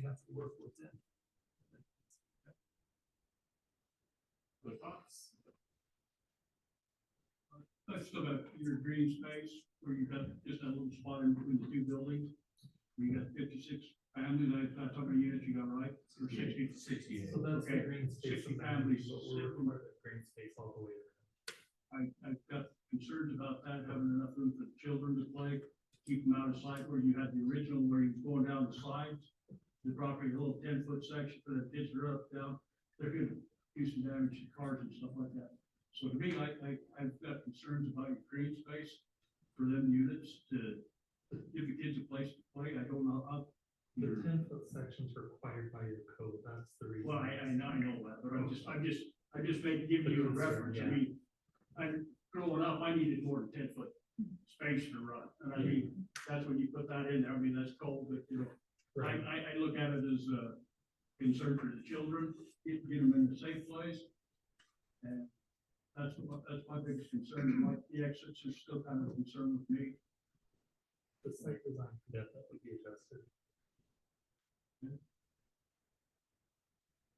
My biggest concern on this right now is that we're seeing the changes for the first time.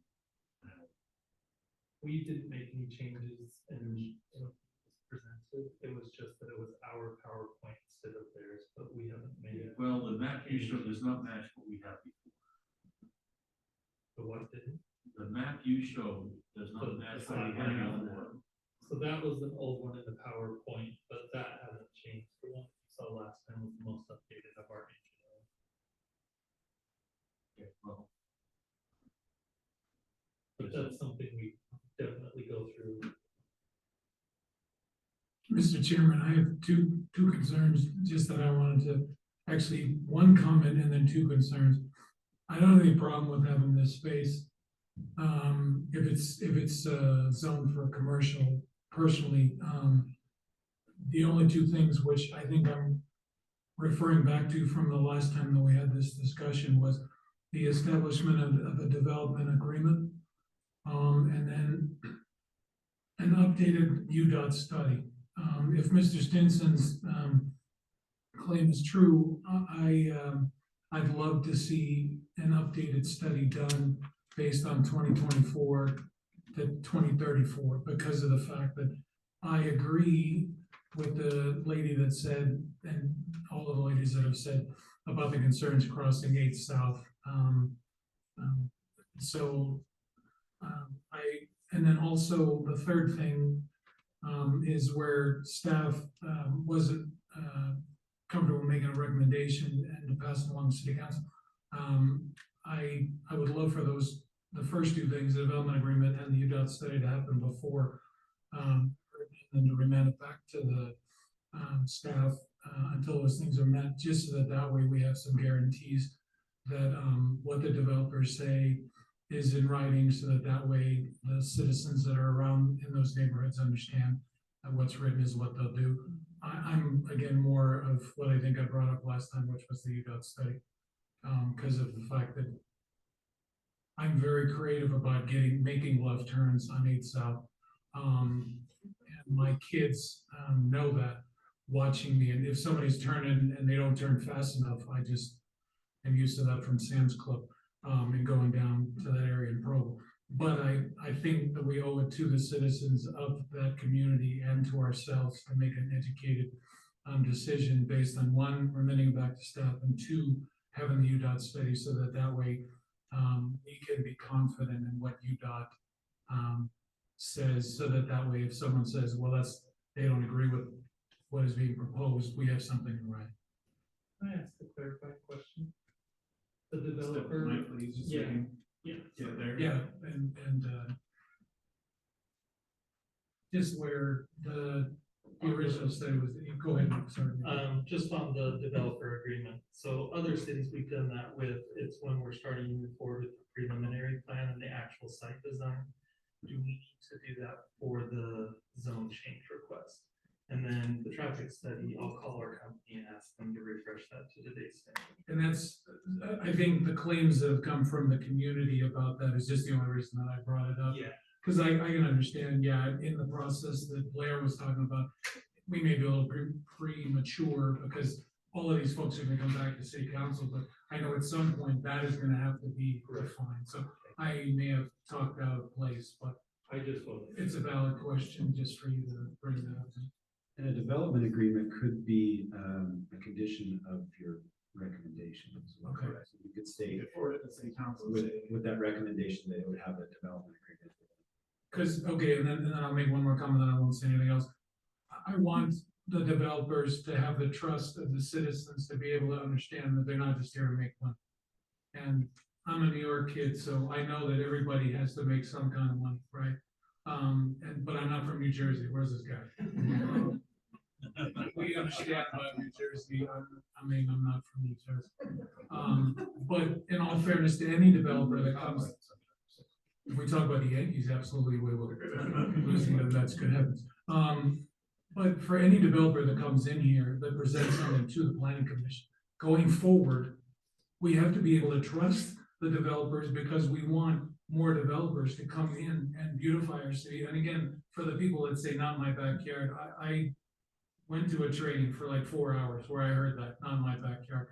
And so that's why when you make your comments and then we try to juggle through all of it, we can then just make a recommendation to the city council. So I'd love for the context of continuing to question the developers, but trust the developers once a development agreement is made, to just let them go forward with what they have. But then where you talk about the garbage and everything else and access and egress and all that stuff, I just want to be able to sit on this planning commission for in upwards of 10, 15 years, which I'm planning on still being alive then, to be able to know that I can tell my kids that Payson was a better place because I sat on a volunteer planning commission position because I care about what's gonna happen in Payson. So those are a couple of the three concerns. Plus, if that's something that can be developed to hand to the city council, I think it's appropriate to satisfy a lot of the concerns of the 145 people and everybody else. Thank you.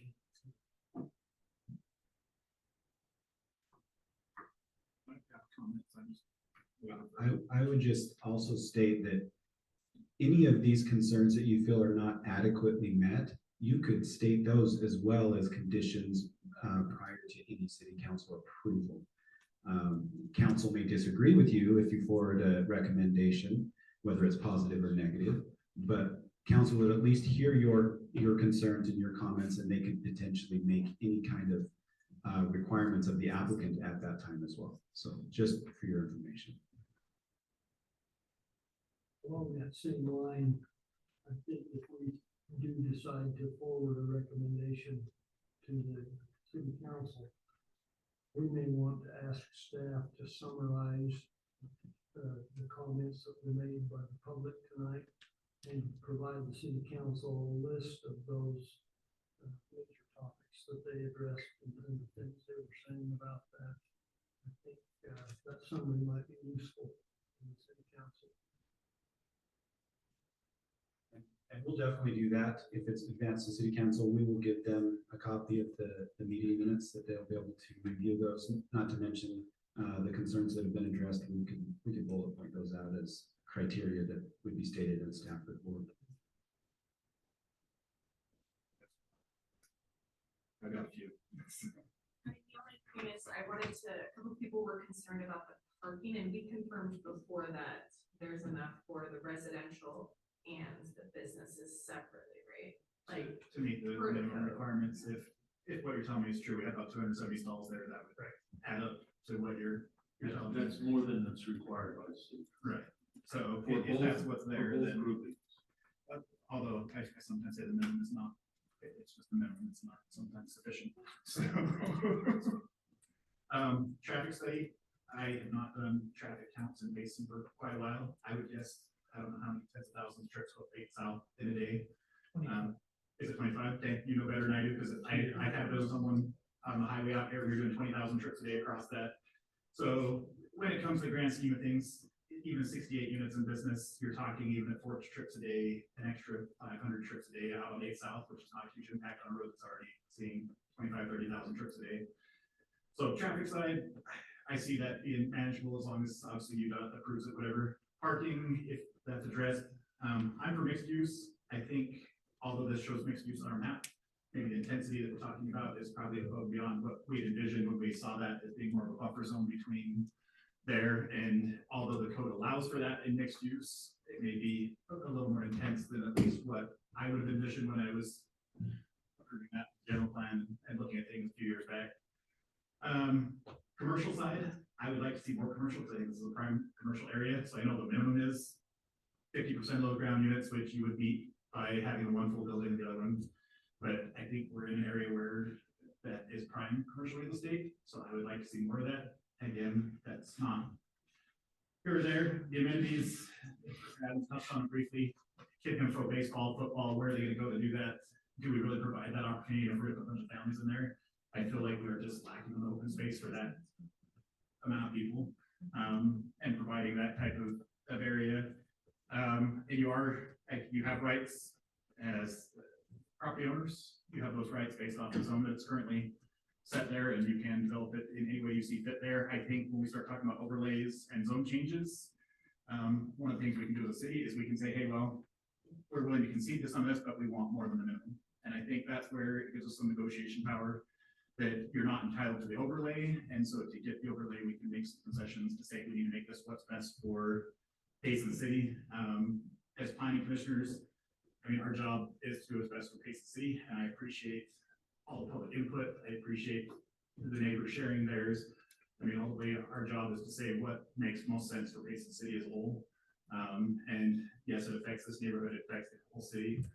And so it kind of puts it in a tough spot, but I think, at least from my standpoint, although you would meet the minimums we would make the zone change, I think to make it an appropriate development for that type of people, I think there needs to be some additional things that go in to make it more conducive to handle that amount of people personally. Any additional? You said everything. Sorry. No, that's good. We don't need to repeat it. All right. So that being said, we still have multiple options. We can remand back to staff. We can forward it with certain conditions or recommendations to city council. We can order the negative recommendation. I mean, in my own personal thought, I think at this point it really becomes the city council's decision. I don't know if we have a bunch of changes come from the previous time.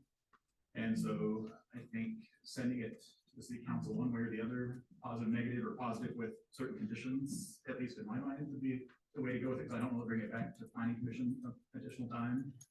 Does the city any good? I don't think it does pretty good. So I think it's just a matter of, at least if it was me, how do we send it to the city council?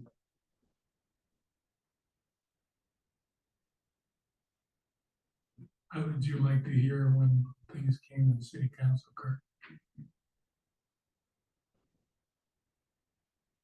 As far as phraseology, terminology. Make a motion and I'll see if I agree. Okay, I make a motion that we forward this to the city council with our concerns about a development agreement being stipulated, as well as our concerns about somewhat about the traffic. Well, no, what I would say there, in my opinion, is that the traffic study needs to be current. Okay. 2-year-old traffic Okay. study. Okay. Then the traffic study be updated to be current for the next whatever years Yeah. it is that the traffic study. 10 years starting from when this starts. That we ought to get more things out of this, like more stuff out of this than just a blanket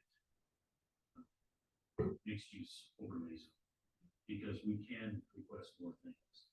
And some of those ought to be some of the concerns from the residents, that maybe instead of trees that lose their leaves every year, Or branches. Evergreen or something else that's gonna stay green all the time. It's gonna stay as a barrier. Additional open space. Additional open space,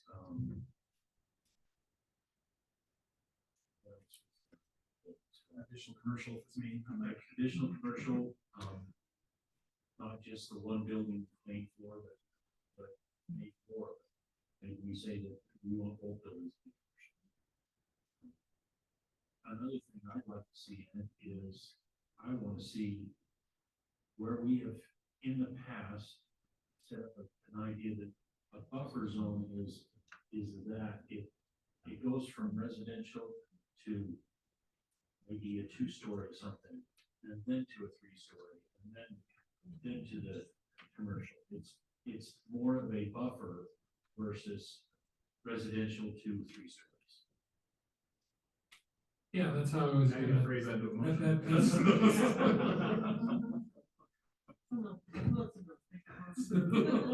Kirk, I'll defer to you then to make that motion then, so I can second. I think we just did. But, well, and so, yeah, we're stipulating that there are additional provisions that we wanna make. And then just some of those things related to a current study of UDOT from in 2024 that moves forward, that's realistic for 10 years from now. Right, and then, finding that it does meet our plan for the area. Yeah. That is a finding, and it does meet our plan for the area. Mixed use zone is what is planned for this. Right, which again, in all fairness to them, yeah, that's the space that they own. And that's, if that's what we receive the provisions that have been mentioned, and If you make that motion, I'll second. yes, that's the motion I'd like to make. One question of clarification, is that a positive or a negative recommendation? Negative as stands, positive with following changes. Positive with those suggested Yes. changes of the planning Positive commission. if. Yes, if those are met. X, Y, Z. So yeah, positive with those, the additional provisions, and then the UDOT study, extended out to 10 years from 2024. I'll second that one. Thank you, Kurt. And a second by Commissioner Feature, all in favor by yes? Yes. And any opposed by no? Okay, that will move forward to city council. They will address that item. And we were tabling item 5.4. And we Move the retables. Right.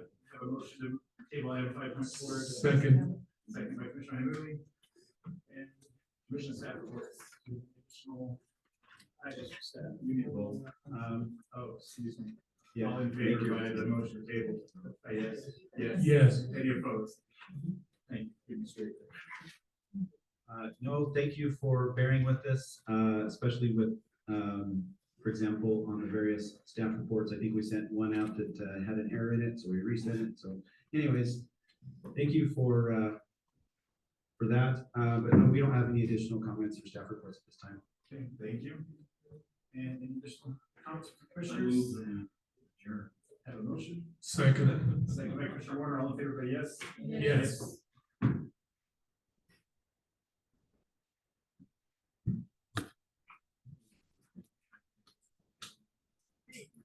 Sorry.